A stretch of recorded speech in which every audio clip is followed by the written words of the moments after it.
So here we have the Nissan Qashqai on a 15 plate. I'm going to start off firstly by showing you around the outside of the car, and then we'll hop in and run through some controls on the inside of it. From the outside, you can see it's a 5-door car with alloy wheels and tinted windows. We're going to start off inside the boot area first.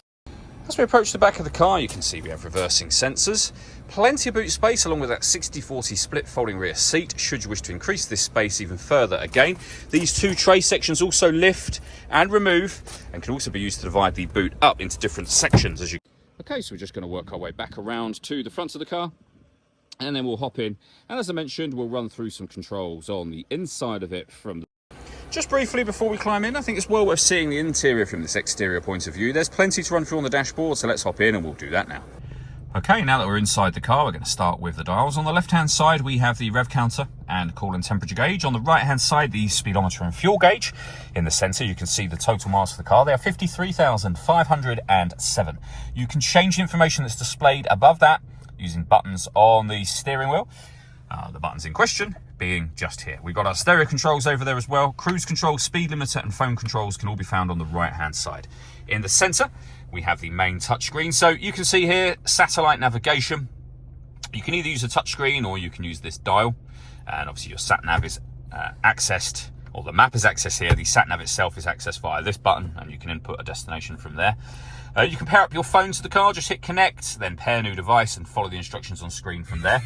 When it comes to music in this car, we've got DAB, FM and AM radio, a CD player, auxiliary input, Bluetooth audio as well.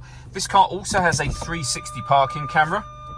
So you can see, along with the parking sensors, you have a reversing camera. This is the front-facing camera and the bird's eye view, or a front-facing camera and the front passenger side wheel. So very easy to park with the sensors and cameras.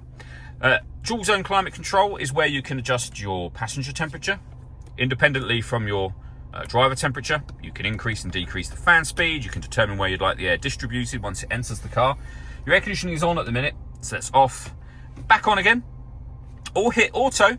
The car will then take full control for you to maintain those temperatures. You can override that manually at any point you wish to. We have a heated rear and a heated front screen in this car as well. A 12-volt charging socket with an electronic handbrake, your 6-speed manual gearbox, 2 cup holders, and then both driver and passenger heated seats with 2 different heat settings each.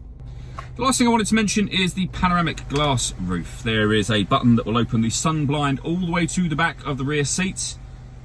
As you can see, the glass section itself is fixed in position, but it lets in a huge amount of extra light to this cabin area. All that leaves me to say is thank you for taking the time to watch this video. If you'd like to come and see the car in person and have a test drive, please feel free to give us a call here at Surrey Specialist Cars. We'd love to hear from you.